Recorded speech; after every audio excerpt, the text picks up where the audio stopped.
Hello, everyone. Welcome back to Unlocking the Paradigm Portal. My name is Sarah, and I am back for another Sunday deep dive. So, last week, you got a little insight into me, and this week, I decided to try an interview with one of the most awesome human beings that I know, not just because I grew her and birthed her, but it is my teenage daughter, Quinn.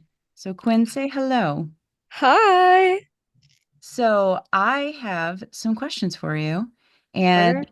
I want to make it clear. If you don't want to answer, you say pass. If you need a pause to think about it and come back, let me know. This is all about you right now, okay? Got it. Sounds Okay. good. All right. So we're gonna try. How would you describe yourself right now? Right now, I would describe myself as um very tired, honestly. Mm-hmm. I have a lot on my mind preparing myself for this. Mm-hmm. And yeah, I feel very prepared and ready for this. Okay. What's the lot on your mind in preparation? Well, I wasn't sure what kind of questions they would be and how long they would be for because I am not good at sitting around. I'm very good at doing two things at once. Mm-hmm. So this is going to be a little difficult for me, It's but all eyes I'm on going you. to do it. And just to make sure anyone listening knows, she has no idea what I'm going to ask I her. have no clue. I'm putting her completely on the spot because this is what Yeah. you do when you have teenagers to kind of torture them a little bit. Oh God. So, Quinn, what do you feel people misunderstand about you the most? A lot of people think that I'm very self-centered. And personally, I do not think that. I want everybody around me to be happy rather than myself. So I would say I'm very selfless, but a lot of people would disagree because they don't actually know who I am on the inside. Okay. Do you put enough value on you being happy too, do you think? I don't think I put enough value into me. I'm more of a people pleaser and putting that on everybody else instead. Okay. So have you always been like that, or do you feel like that is shifting at all as you get older? I definitely think it's shifting Hmm. because I switched to homeschooling, so I'm focusing on myself a lot more. Yeah. Yes. Okay. Well, since you brought up homeschooling, how do you feel about homeschooling? I quite like it. The one downside about homeschooling is I don't see kids a lot, but that's also a little bit of my fault because I'm not putting myself out there and doing clubs and everything. Hmm. So I could very much change that, but I just haven't. Maybe because it's winter, but yeah. Do you feel like you've needed a little bit of a retreat from the world and you're getting ready to head back out into it? Oh yeah. Yeah. I've needed a break from the world. Yes. And I have to Mhm. say, you may not recognize it, but I noticed that there have been multiple times that you have gone to groups where you knew nobody, which I know most adults won't do that. So, high five to you. I would give you an Hey. actual high five, but we're in different parts of the house. Yeah. So, I'll give you okay, one after this. thank you. Um, okay, next one. What feels most important to you at this point in your life, at this age, at this stage? Hey, that rhyme. Definitely friends, Mm-hmm. because friends are the kind of people that when you have a good relationship with them, they are very hard to replace. And when you start getting into middle school and high school, that's when the friends are most important because you're going through the most in your life possible. So it's really good to have a good group of friends and not like a really big one because half the time they're always talking really badly about each other behind their back. Mm-hmm. So to answer that, I definitely think friends and family. Okay. Could I ask you to share, if you're comfortable, share a little story of, if you remember it, I think back I know which one this the is. cage? In fourth grade. Yes. Yes, I will share that It was definitely. brilliant, brilliant, beautiful insight. So when I was in fourth grade, I was the kind of girl that had friends all over, so many friends, and all of them just wanted to have my attention all at once. And it was very stressful. And one day after school, I'd went to my mom and I was telling her how I felt like I was a bird trapped in a cage and everybody's just trying to take me out and grab me and like make it so I they only can hang out with me, and then they're just passing me around but I never get time to myself, and I'm not able to be freed because of all the people trying to get attention. It was, do you mind if I share? I remember your wording because I was so blown away. I don't mind. And for a child, it was the most brilliant. And I'm a very visual thinker anyway. So it was the most beautiful description that I immediately understood. And you said, Mom, it's like I'm a bird and I just want to fly free. And all my friends are in a circle around me and they all have these beautiful cages and they open the door and it's like they call me over to get my attention and then they coax me into the cage and then they close the door to keep me in it. And then I have to talk them into letting me out so I can fly free again because I'm a bird. I want to fly free. So I get out, but then I fly over to another friend to visit and then they coax me into the cage and they close the door. And I just keep having to do this, but all I want is to visit my friends and continue flying free. And I remember sitting there being like, who is this child? Just so brilliantly insightful. And that's a challenge. And I love the fact that at a young age you were able to put that feeling into a description and into words Mhm. and recognize how you were feeling instead of just emotional overwhelm. But frankly, you have always been extremely emotionally intelligent, Yeah. almost to a point that it's heavy. Yeah. Yeah. Have you felt like overloaded with heavy emotions? Yes. Yes. Anything that you'd like to share or not so much? Um, just a lot of depressed feelings and a lot of depression. Like you've got known what I've went through. Hmm. Because I am very open about this. I, in the span of 2 months, had went to two psych wards and definitely put me through a lot. But after that, I was really a lot better. And then I was in a respite center in November or October, and I am a completely different person now. Like that put me through, like that just let everything out. I was crying every single day, and I needed that so much because I needed to get better. And now I'm a lot better. Do you want to share any insight into what happens or what's going on as a teenager that has those heavy, heavy feelings coming that had you needing to step away? And you said psych ward, but it was a pediatric psychiatric inpatient stay. Yeah. And you share whatever you're comfortable with. And Mhm. I know you had said beforehand that you were comfortable talking about this. Mhm. And I just know there's so many people, kids that are dealing with this, and adults and parents that feel overwhelmed and don't know how to handle it. And let Yeah. me preface this by saying how unbelievably proud I am of the fact that you were able to speak up for how you were feeling. You were very open and you have dug in and very intensely worked through some stuff that most adults avoid. Mhm. So you're awesome. So, with a personal perspective of what it's like to go through so much at a young age is is so difficult to like explain the feelings unless you've gone through it, because like when I was still in school, like in public school, everyone around me was always like, if you ever need to talk to somebody, make sure you get help.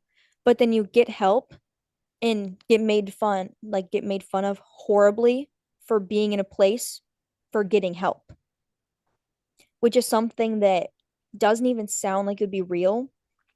But when you're in there once, if you have one bad day or you start crying, like I would be really sad and I would go to the counselor's office and I would say, I'm in a really sad like a really mood, sorry.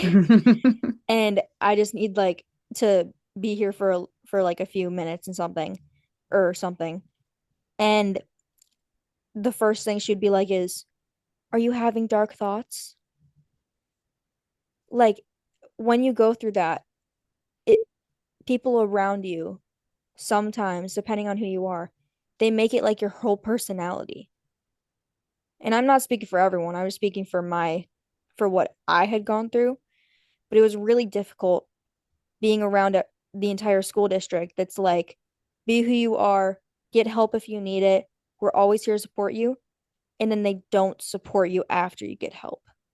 It sounds like there were good intentions Yeah. and people wanted to help, but the way that you describe it, and I wasn't there for the interactions when you Mm, would go in, I would just get the calls and everything, but it sounds like it's yes, reach out for help, but then when you would, there was almost like a touch of, I don't know if I would say shame, mm, but just immediately, instead of meeting you where you were at, going all the way mm. into like the deep end when it wasn't necessarily always to that point. Does that sound right?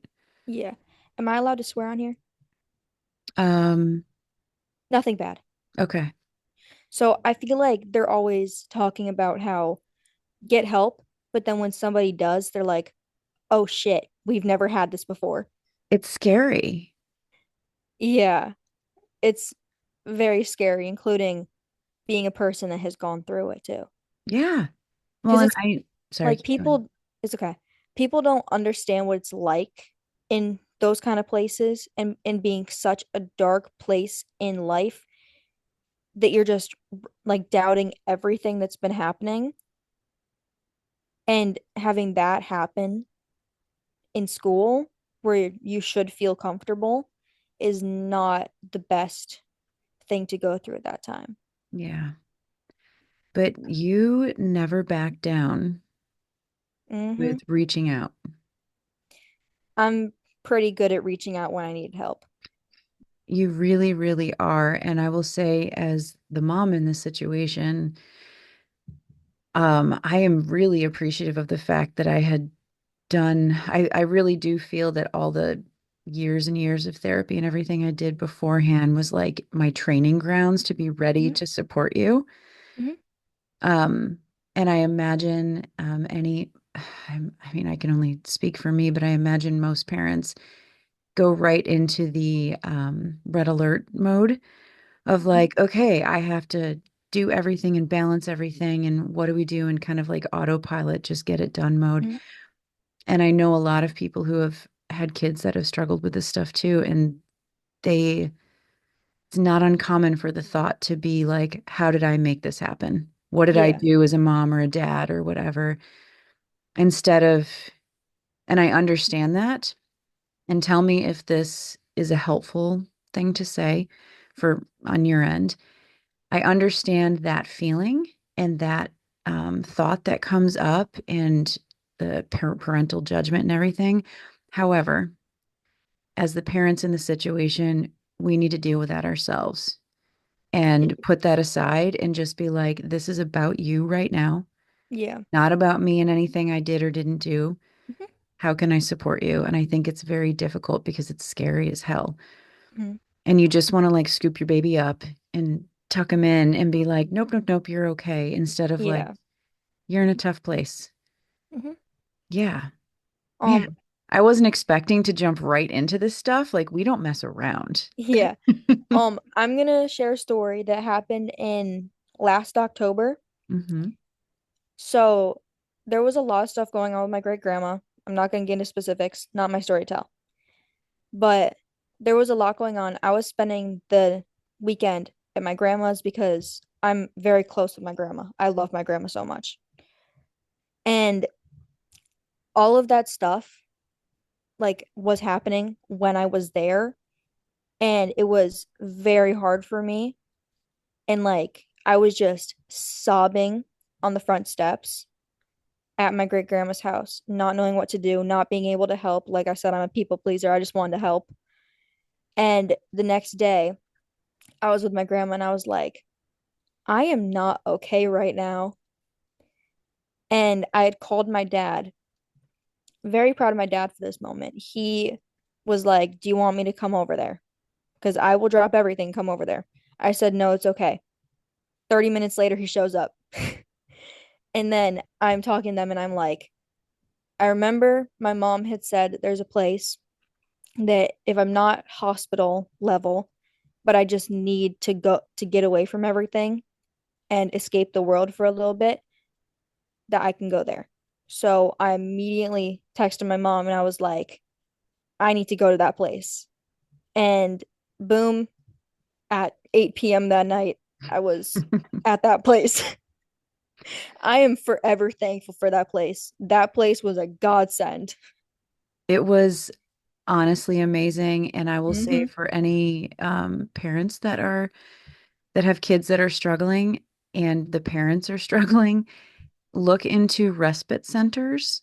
Yeah. Um, and that we had gotten the info from after one of the hospital stays, Quinn did an intensive outpatient program where she did a lot of DBT therapy, dialectical behavioral therapy. There was parent groups, there were peer groups, there were it was an amazing program. Very intense though. And Yeah, so it they was had like 2 hours, 3 times a week. we were up there constantly, It was crazy. but it was completely worth it. Yeah. And they had given us info about a respite center locally. And fortunately, I know someone who works up there who had said to me, "You need anything, let me know." And even if I didn't know her, these respite centers are pretty, at least I can only speak for my area. They're amazing because as a parent, you can go on, you fill out the form, you submit it, they call, they talk you through things, check to see what level the child is at and what kind of level of care they need. And this one was incredible because she was able, like, we literally zoomed up there. Mm-hmm. It was all covered, and she got to have her own room and her own space. But like, I would come up and pick her up at 9 in the morning, and we would go to Barnes and Noble and work on laptops and grab a coffee and do some errands. And then I'd drop her back off.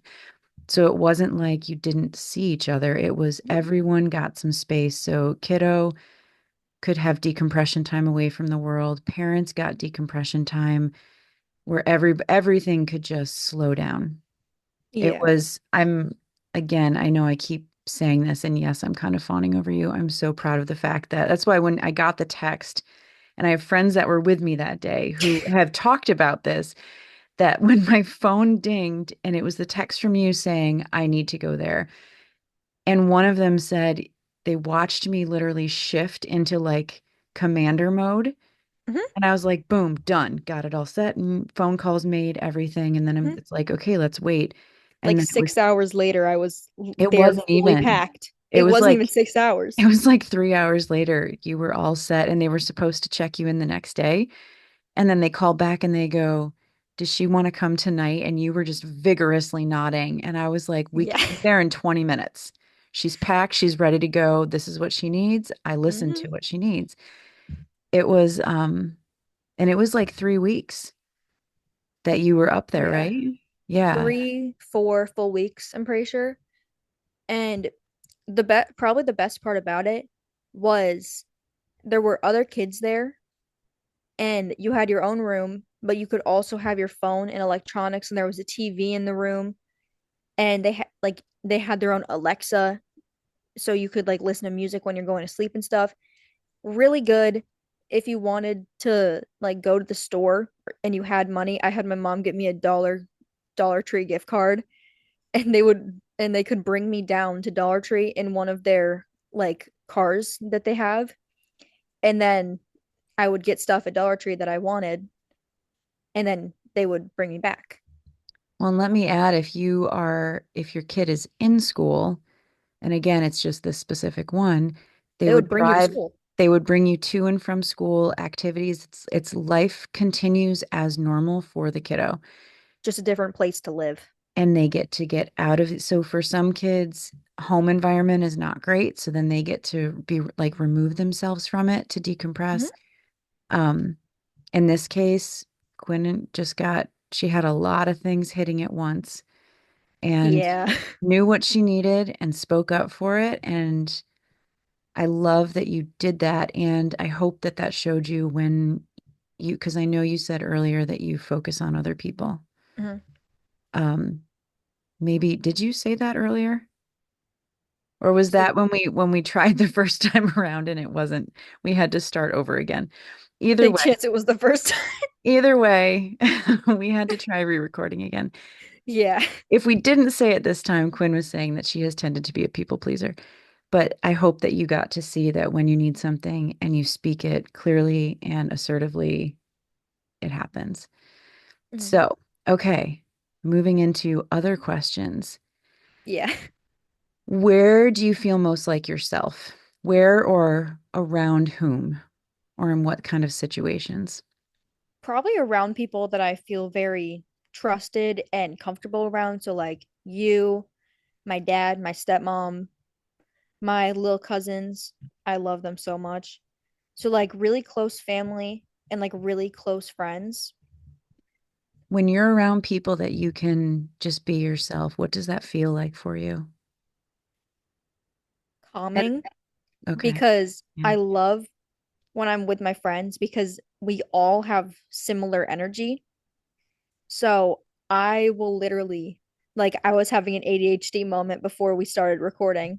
My friends will literally, my friends will literally just be looking at me and just be like, okay, Quinn, you do you. hmm So in this podcast, since my work is somatic work, which is connecting to the body, you know this, I've worked Mhm. on you. Yeah. Can you describe when you're around people that you feel you can just be yourself? What does that feel like if you're able to describe it in your body? Um, let's see. Normally, I would describe myself like around people I don't know. What does that Like, feel like? Start there. yeah, I'm like, it feels like a very solid rock. Like, I'm just very tense, don't like to talk a lot if I'm not comfortable around them. Like at family parties, if I don't really like the family, that sounds bad, but yeah, then I will just like not talk at all, which is not normal because I love to talk. And whenever I'm like around my friends or my family, I literally just saw the lights go by. Sorry if you hear the sirens in the background. We live near a fire department yeah, I just looked out the window. and we live fairly close to the road. So, Yeah. anyways, keep going, Quinn. So then instead of like a towel or what? I was gonna say when I'm around people I'm comfortable with, I feel like a towel because I feel very soft and like flexible and I'm like very airy and light and I like to talk a lot. But when I'm not around people I'm comfortable with, I'm like a rock. Sorry, I mixed up my words. It's okay. You got thrown off by the sounds. Yeah. Okay. All right. Um, what does a hard day feel like on the inside? Hard day, depressed day, both the same thing for me. Yeah. Yeah. All I want to do is lay on the couch, lay in my bed, sleep all day. It Okay. feels very much like a rainy storm. Interesting word. Um, like a storm, and it's like flooding outside, and you're stuck inside, but it's also cold. So it's kind of like you're trapped, and it's gloomy outside, and all you want to do is just see sunlight. hmm And then the next day, it'll be sunny with rainbows and happy.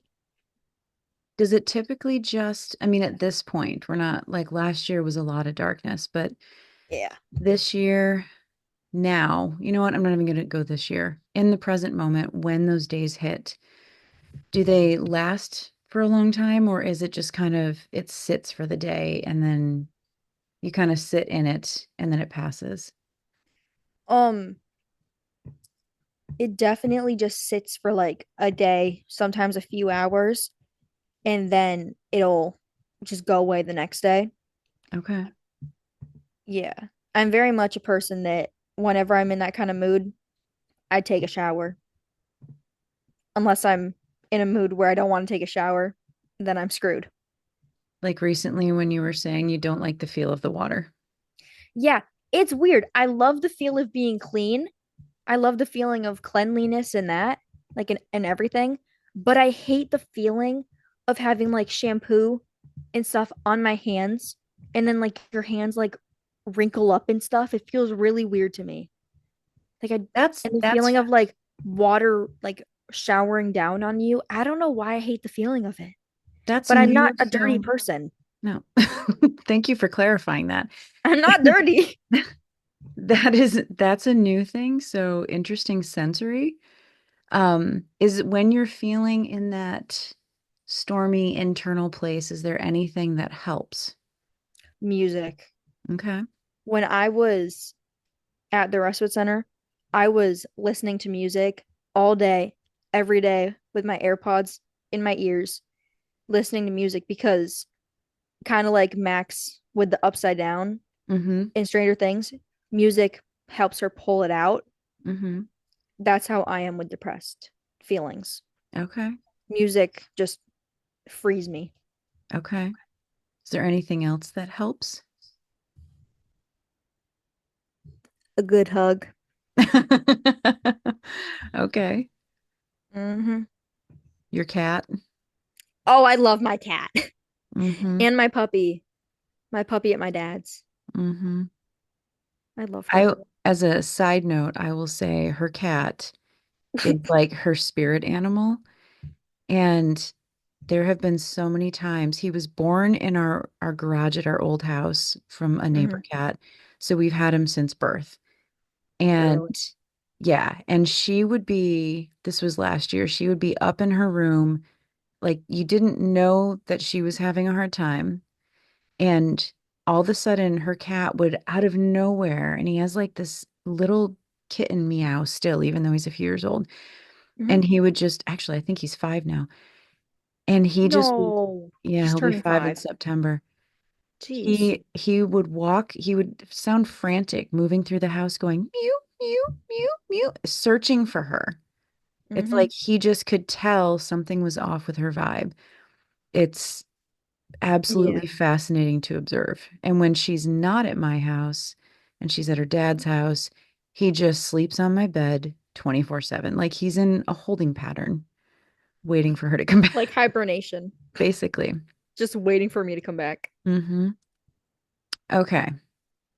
What do you wish that adults would understand about what teens are going through emotionally, given that being a teen now, and this is just a personal pet peeve, parents, please stop saying, well, when I was a kid, I am, as a mom, as a human being, I am saying, please, please, please stop saying that. A, it's completely invalidating. And Hmm. B, when you were a kid, unless you're like 22, how it was when I was a kid is nothing like now. Even if I Yeah. was in my 30s, it still is nothing like how it is now. It is so Hmm. much, it's so very, very different. And in my opinion, gut-wrenchingly difficult for you guys. So, Yeah. how would you describe it to parents so that they can hopefully start to understand it? I have one thing to say to parents that say this to their kids. We do not mean to talk back. I know some people will, like, I'll be on the phone with my friend, and her parents are just like, don't talk back to me. I'm over here like she didn't even say anything bad. She literally was just saying okay.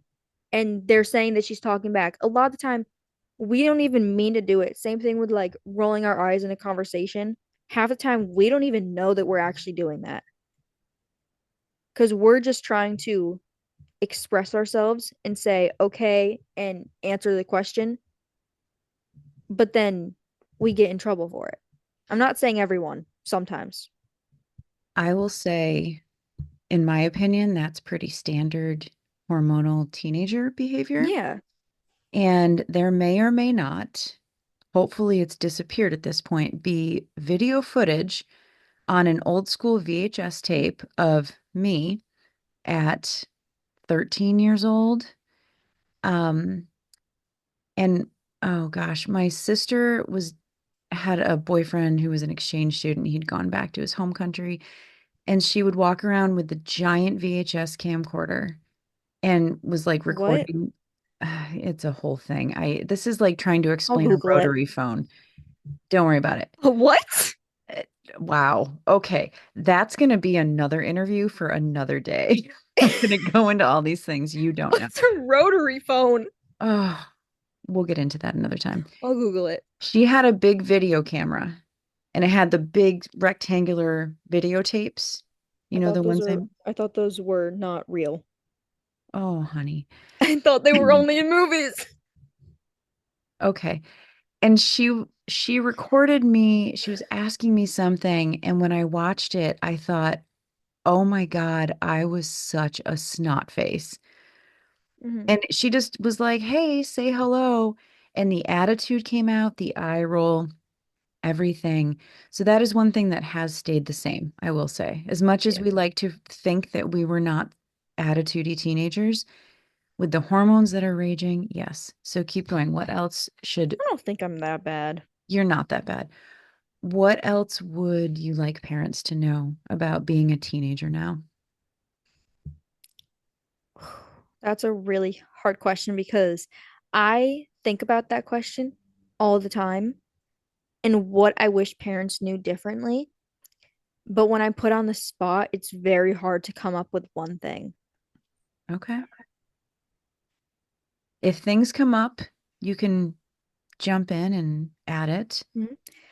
A lot of the time, things are not just phases. Even if they are, when we're really excited to show our parents something or explain something to them, like even if they know what it is, I love explaining because that just means I'm being focused because I have a really hard time focusing on one thing. So a lot of the time I've like luckily I haven't had to have this happen to me, but I've heard of that parents will like tell their kids not right now when they're trying to show them something that they're really excited about and then they just don't want to show them it anymore. Mm.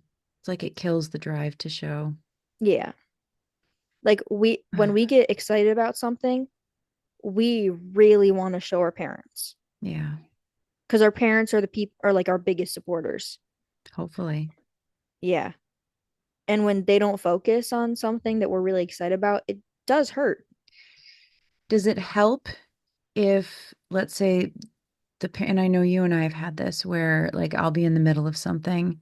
Does it help um does it help to keep from killing off that drive to show me something if I communicate with you and I'm like, I need 5 minutes and then I want to sit down and see this? Yeah, you're really good at that. Like if you just need 5 minutes to do something, you will explain that you want to see it, but you just need a few minutes to do something.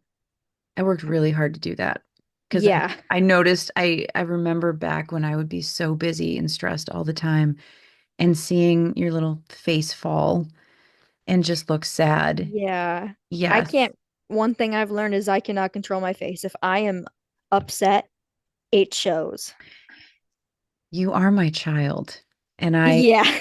you will not know this reference, but I did reference it in a previous episode where I said I was talking about, I don't know if you remember this during COVID, um, after the masking thing stopped, and we went to Target and we ran across a woman that I just couldn't like she was just hard to be around because she was very, very fake. I don't know if you remember this. And we didn't have I masks do on not. anymore. And you looked at me and you were like, "Mother, your face." Because have you heard of the show The Golden Girls? Yes, of course I have. Grandma plays it all the time. Okay. Do you know Dorothy in Golden Girls? I don't know their names, but I know what they look like. She's the one with the short gray hair who always has Okay. RBF. Oh, so like Alma. Yes. Who who Amma is my mother, and let me just say, she is the first one to say she is the originator of RBF. Sorry, And I like speaking my mind, so I don't. and I will also say, and she also points this out to everybody, you know how they take baby pictures in the hospital? Her baby picture in the hospital has RBF. It's fascinating. If you don't know what RBF is, it's resting bitch face. And so, yeah, so it's the Dorothy is the one that always has that like kind of look Mm, on her face that's scrunched up, like what is happening here? mm, Because we can't hide how we're truly feeling. So yeah. it's a good thing and it can get us into trouble. And that is making me think I want to segue, if you're okay with it, Mhm. into masking. Oh God. I know. I do just want to say sometimes my Amma will still send me pictures of her at a young age and be like, see, I still have that face even at a young age. I've It's always not had just the me face. now. She owns it. That is who she is. Uh-huh. So you were the queen of masking. Oh, yes, I was. Do you For want to tell those, the story on the dark the and twisty one, no, the one in the hospital the where I taught a doctor a lesson about how to not judge somebody by their face. let me backtrack a little Okay. further and preface this with if you don't know what masking is, it is when you adopt a smile or a I'm great, I'm fine, things are good, and you cover up. You shove down the feelings and you cover it up. And or that's one way of doing it. Or and I believe I've had videos about this. I think it was authenticity versus masking. So I will link that on this episode. Um, if you have different personas that you adopt around people, there's reasons for that, but that is also masking because it's not just being who you are. Um, no judgment on it because there is a time and a place to do that. And so to backtrack, and then I will have Quinn, you share the hospital story since that was, I was in it partially. That was Yeah, I mostly was in the room with them. when this wonderful unicorn of a child was 8 years old. She came up to me, she gave me a Oh, I hug, remember this. and I looked at her and she had this big fake smile on. And I looked at her and I said, "You don't have to do that." Oh. And she said, "What?" And I said, "Fake smile. If you don't want to smile, you don't have to smile. It's okay." And the fake smile dropped and she looked, it was like a gut punch because this little 8-year-old looked like the oldest, saddest human being on the planet. And she looked at me and said, "If I don't fake smile, I may never really smile." Oh, And that's I so just was sweetheart. like, I just looked at her and was like, "That is dark and twisty. We need to find you a therapist." And that kicked off. And Yeah. that was the first time that you acknowledged it. And I think felt safe enough to drop the mask.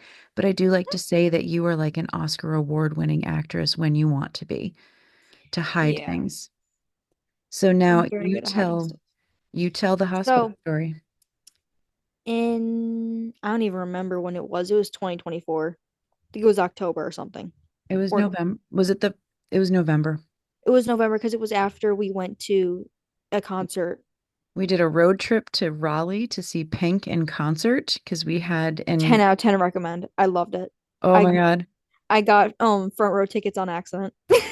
Well, we got floor seats and then we get there and this little punk ditches me and is like, "I'm gonna go chat with people." And I look and she has my children, I literally, when they were little, was kind of like, "Oh my God, stranger danger."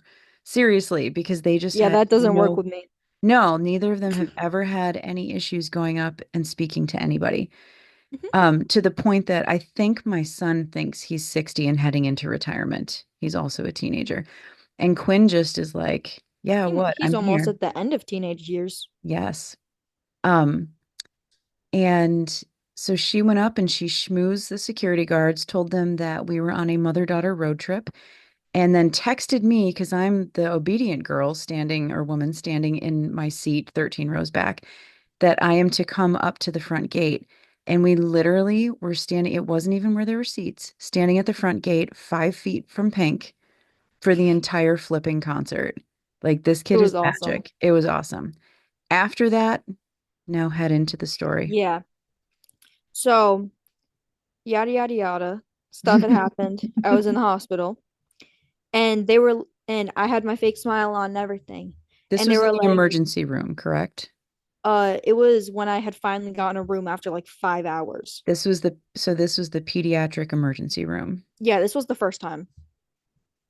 It was very embarrassing. My school police officer had to bring me there. It's okay. We don't need, Yeah. yeah. And so they were like, they were going on the whole spiel, if you go home, are you okay? And I was like, yeah, I'll be fine. And then this old guy, I don't even remember his name. I think he had like an English accent or something, or it was some accent. He was the attending for he was the psychiatrist who was Yeah. overseeing everybody. So when they were about to discharge me, he came into the room and was like talking like, "Are you okay to do this and everything? Are you sure you're okay?" And I he saw through my mask, like one of the other people that has seen through the mask, and I like dropped it after he'd seen it because I was like, "Oh crap, I'm done for," and like my cover's blown, and I just like dropped the mask, and he looked at me and was like, "This is new." So I was like, I started being completely honest and everything. And he was like, "They're about to discharge you in in like 30 minutes. We need to get them to stop this." So he told my parents what had happened and was rushing to the other like staff members and was like, "She cannot go home. That's a horrible idea." And they were like, "We are going to keep you here," which I was very grateful for. And then the next day, I got discharged to a place for 2 weeks. May I add on to this?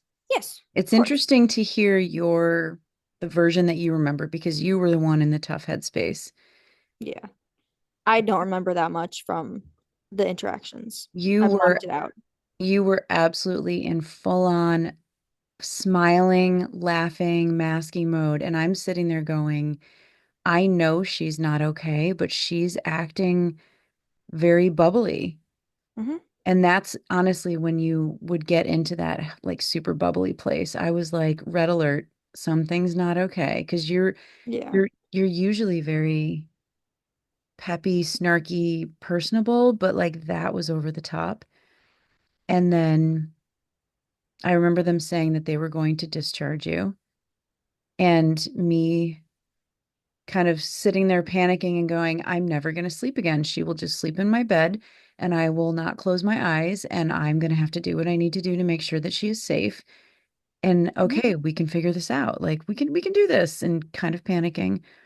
And then we went back into the room, and that doctor, I can't remember what his name is, doesn't matter. Yeah. He was so perceptive, you could see it on his face, and you gripped his hand. The mask had dropped just a fraction, and you gripped his hand and you said, I am not okay. And I remember thinking, oh my God, that's the first time that she said that. Hmm. And he said to you, you're not okay, but you will be okay. And I And was like, "No, I will not." you held his hand so tight, and I will never forget the look on your face of like desperation. And you said, I am not okay. And that's when he had us leave the room and he talked to you quietly.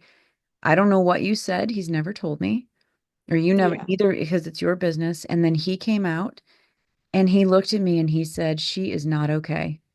And I said, I know. Thank you for seeing it. And I'm crying. And he goes, Mom, she's going to be okay. And I said, no, I'm crying because I feel relief Hmm. that she actually showed the truth. Hmm. And this is what he said. And I'm sharing this because for other parents to realize this, kids can look like they're doing just fine, Hmm. but they're not, because they learn that to keep other people comfortable, they have to shove their stuff down. And what this doctor said was, he said, she is so emotionally exhausted and overwhelmed. That is when people go too far. And that's Yeah. why I'm concerned. And she needs a break from the world to just rest, which My is why, dad what? was so confused. My dad was so confused the entire time because he was like, I thought she was fine. Yeah. What's going on? And you were putting on a really good act. And if, Yeah. but that's where it's, as parents, we need to pause and I don't want to say it's not like look for things that aren't there, but just notice and ask the questions. So, okay. I don't remember how we got segued into that one. Um, I don't remember either. we're gonna switch gears. Okay. When did you start realizing that you didn't want to be like everyone else? Whoa. Or do What do you you, mean? What do okay, you mean that's a by good that? point.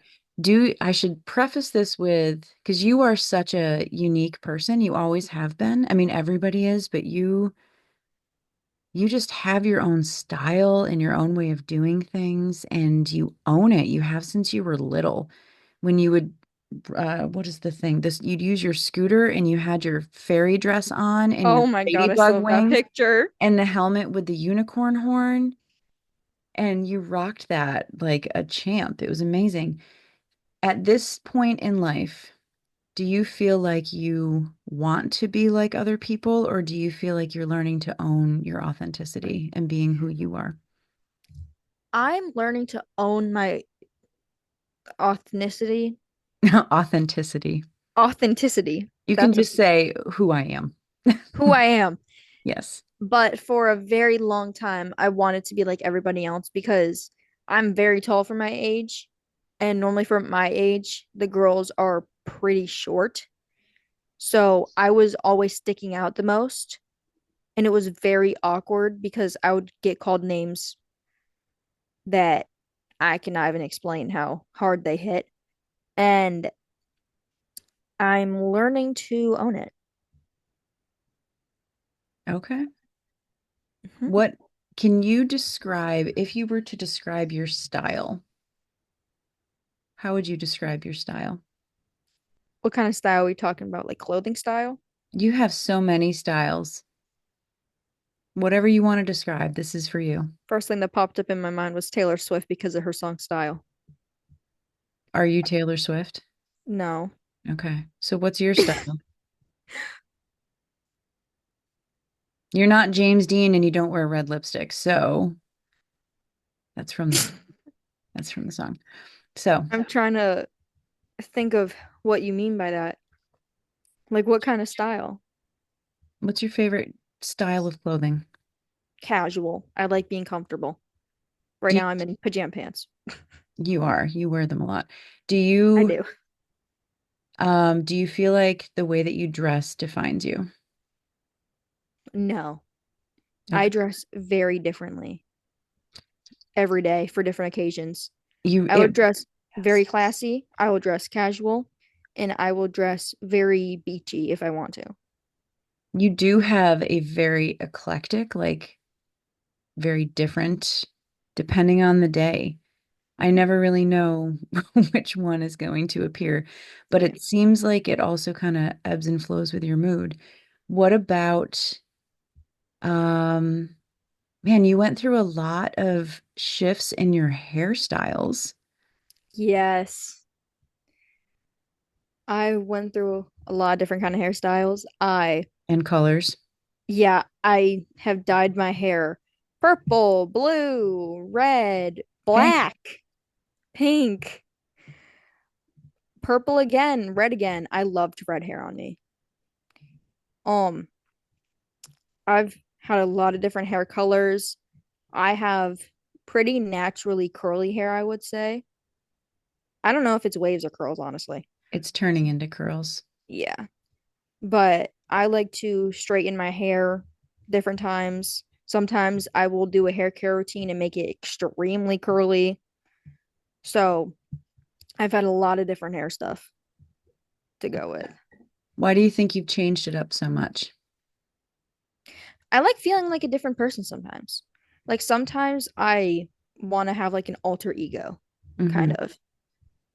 And like when I have straight hair, I feel very confident. When I have like my natural hair, I feel more reminded of all of the stuff that has happened. Mm-hmm. Because when I've had straight hair, I didn't have straight hair in like the mental hospital and stuff. So whenever I have like straight hair, I feel like I'm gonna have a good day. So it's like my alter confident ego, if that makes sense. Well, so it sounds like your style overall is also tied to how you're feeling for the day. Mhm. Like if I don't Interesting. want, like if I'm feeling depressed, I'm not gonna get changed. I'll stay in my pajamas all day. Mm-hmm. I'll walk into a store in my pajamas. Mm-hmm. I have. So, okay. Anything else? Any more questions? I've got more questions. Shoot, Okay. all Um, open. hmm. What advice would you give someone your age who feels lost? Ooh, We're hitting the heavy ones now. yeah. To seek help. Like if they genuinely need help and there's like I've met people that needed help but were way too scared to ask for help because they didn't know what people would think of them. Hmm. My biggest thing that I would tell them is like it's better to get help for yourself than get lost in yourself.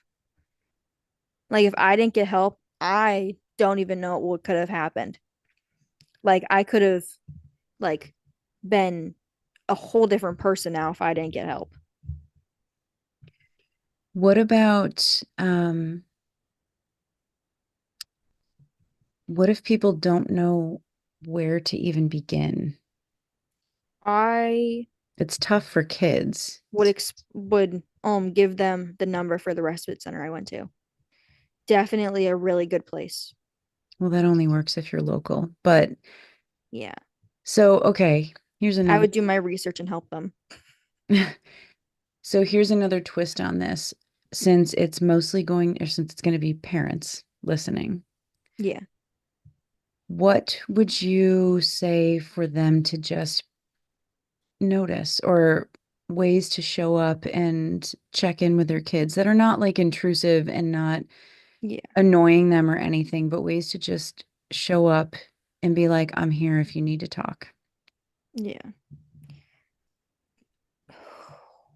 These are definitely harder questions. I know.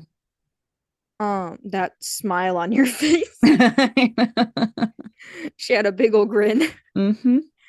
Um, I would definitely tell them that when a kid or their kid is in such a hard place, if they are, it's a very hard to help them get out.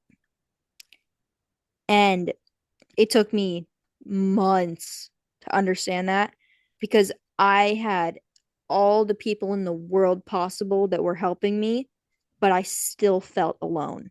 Mm-hmm. And it's like I don't even like sometimes I still feel alone.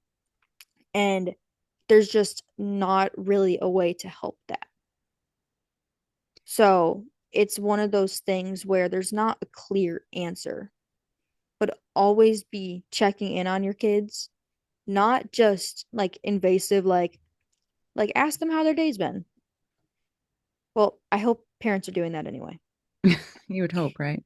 Yeah. Just like ask them how their day's been, how they've been feeling recently, if they're a open person and would be honest to share.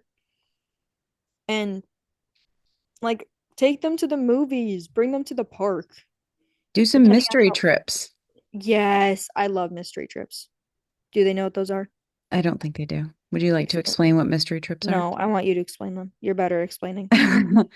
So I started doing mystery trips when my kids were little, and I would pick a place to go.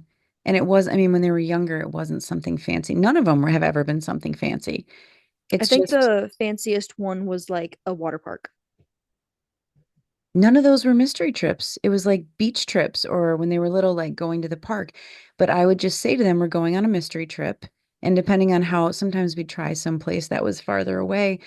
So I had little bags that had, like when they were younger, with car games in there and snacks and water bottles and all that stuff. And it was more than anything just the excitement of like, we don't know where we're going. And the cutest part, hopefully she doesn't kill me for saying this, is that we'd get in the car and I would say, okay, I'm going to start heading there. You guys look around and notice where we are and try to figure out, like, tell me what else is in this direction just to get them acclimated to like what was around. And my son would he Ah, would do this gesture like he was pulling on a hat and he would go, my thinking cap is on. And then he he would would notice. always figure it out and He then always spoil it. figures it out. Somehow the kid's a sleuth. But so we would just do little things. And we did one a couple of years ago because I was like, we haven't done one in forever. And I picked a beach. We were just going to go to a beach for the day. And we'd never been there before. And all I said, he could tell we were going to the beach because I had beach stuff in the car. And he said, how far are we going? And I said, an hour. And he immediately, not immediately, within like 5 minutes, told me what beach we were going to. It was insane. But I that's a was kind of fun mad at thing. that. What? I was kind of mad at him for doing that It's okay. because I was a little kid. I didn't understand half the stuff that we were This doing, was honestly. only 2 years ago. It was. That was only 2 years ago. It's Oh, been a dang. time warp for a bit, but I recommend that with your kids because it doesn't like you, it doesn't have to be something fancy.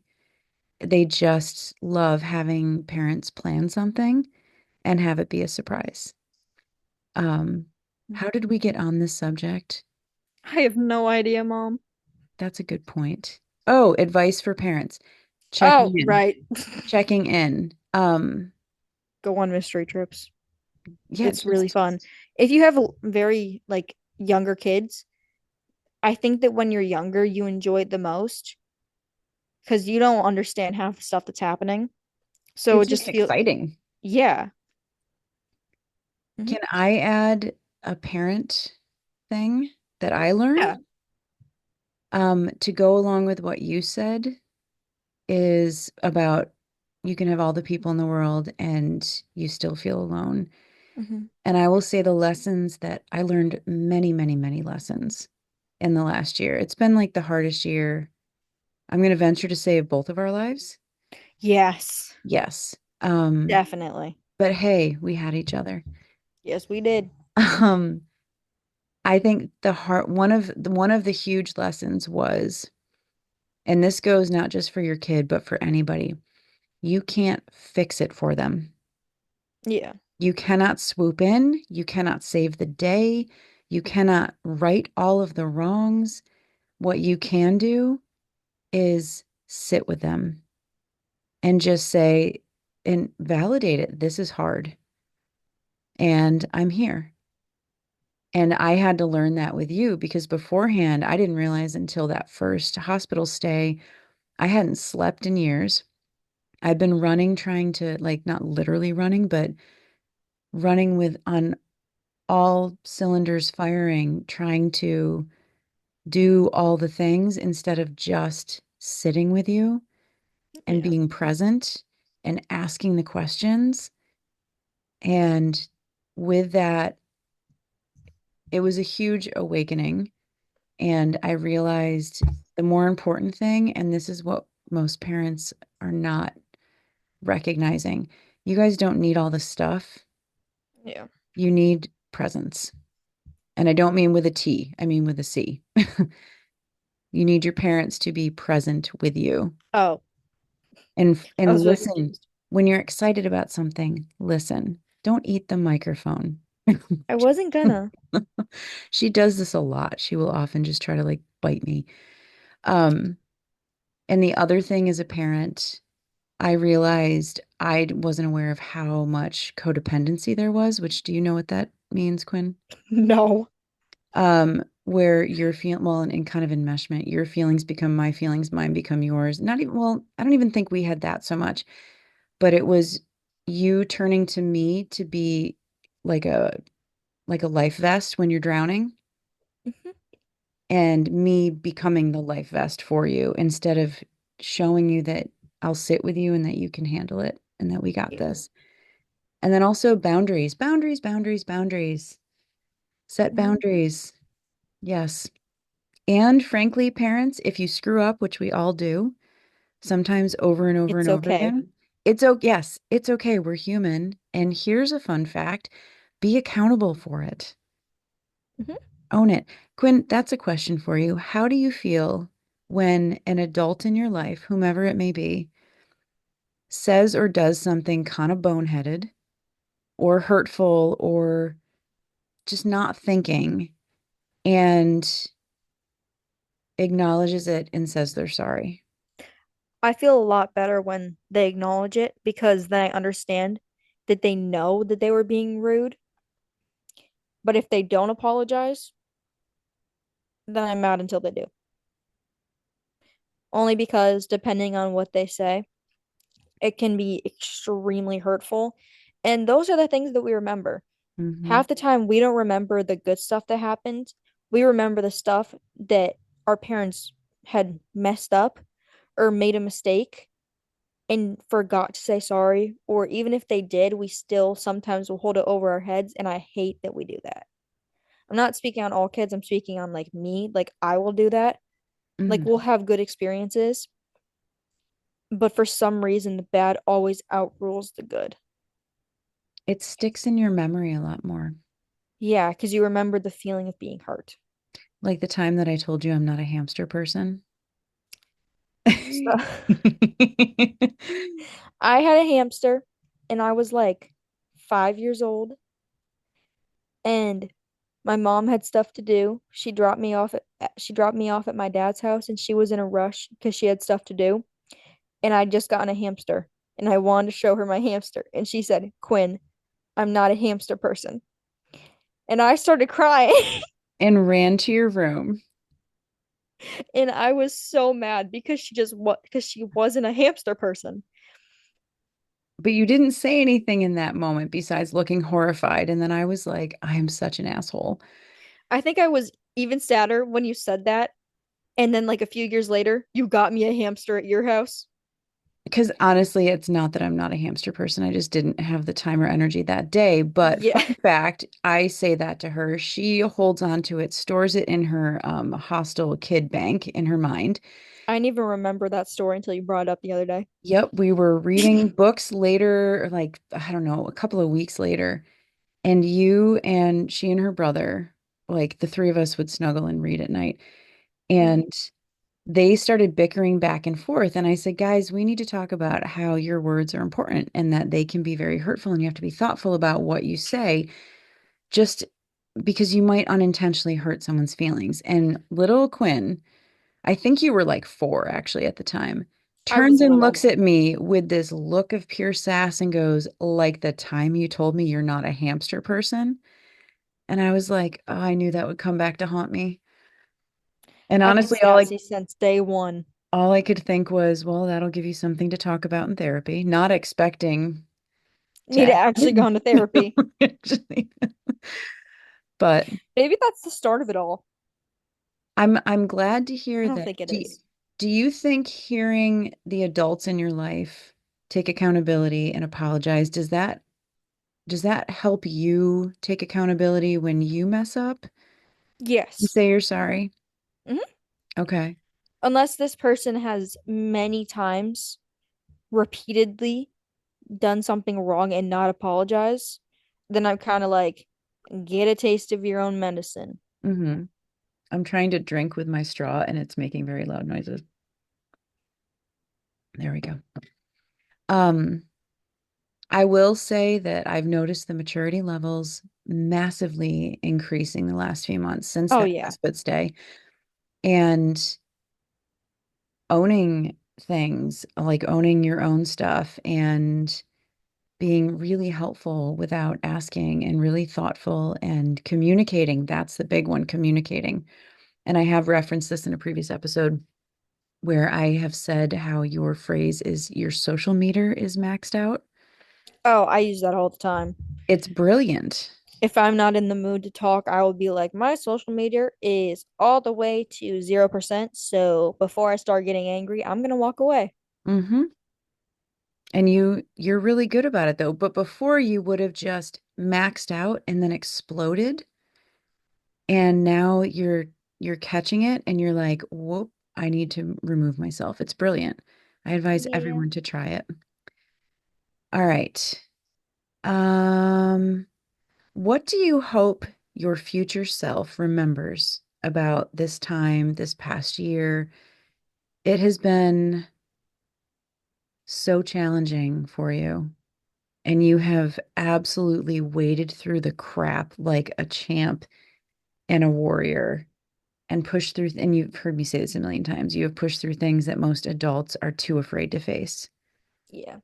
I've said this answer so many times, but I'm gonna use it again Go for to it. always ask for help because help helps.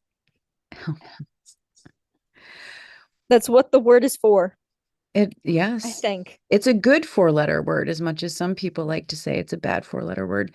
So is that what you hope your future self remembers? Is that it doesn't like just to always reach out for help if you need it?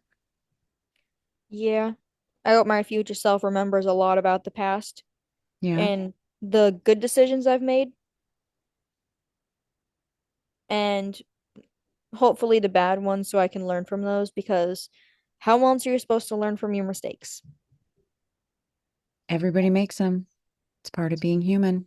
Everybody makes mistakes. Everybody has those days. What is that from? It's some song, I don't remember it. Okay, now it's going to be stuck in my head. Thanks for that. All right, now My bad. I have some rapid fire questions, and this is how we're going to wrap it up, okay? Hmm. So I'm going to ask you they're or questions, so it'll be two options, and you pick one. Hmm. And you answer first thing that comes to your mind. You ready? Got it. Coffee or tea? Coffee. Night owl or early mornings? Night owl. Music or silence? Music. Hoodie or dressed up? Hoodie. City or quiet place? City. Big group or one person? One person. Plan ahead or go with the flow? Go with the flow. Comfort food or trying new foods? Comfort food. I hate new foods. Deep talks or laughing fits? Laughing fits. Rain or sunshine? Sunshine. Books or shows? Shows. I hate books. We're working on that. Create or consume? Like create art or just consume it all? Consume it. Okay. Stay home or go out?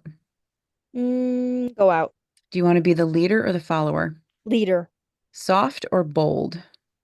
Soft. Okay. And the final question before we wrap it up for the day. If you were one Walking Dead character, who would you be? Oh By my the way, we're God. we're currently binging it. It's her first time binging We're it. season My 8 like in The Walking Dead. it's like Glenn's my death made me sob.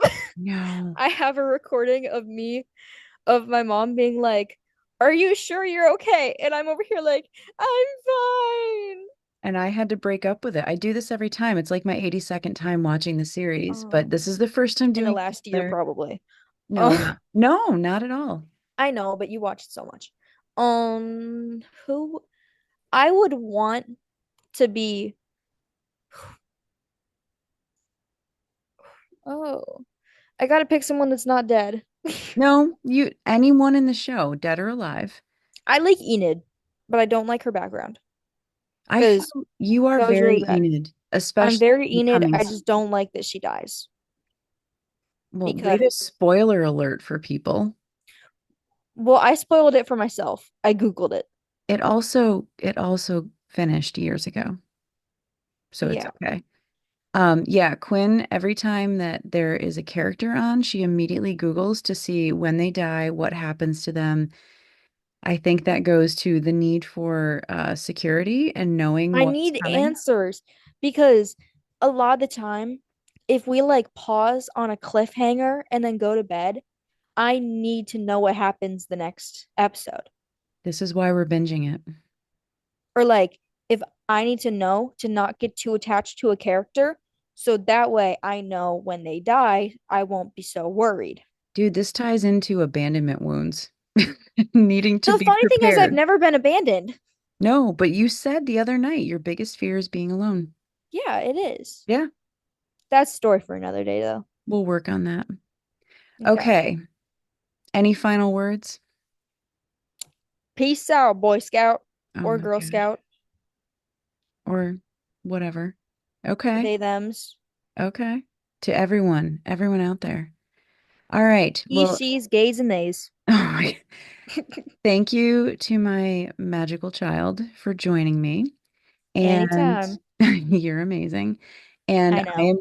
I am going to come back down and keep watching some more Walking Dead. So Thank God. um I will be back Monday morning with the next morning installment. And then Tuesday, Thursday, Saturday at 9 p.m. is the Light in the Dark series.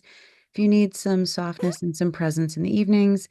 And then next Sunday will be another deep dive. We will see what it looks like. So thank you for joining us. And Of course. oh, It was really I fun being here. I meant you, but I also meant everybody listening. Oh, Everybody. Thank you to everyone for joining, and we'll be back, or I'll be back next weekend. All right. thank you for watching. Have a wonderful day.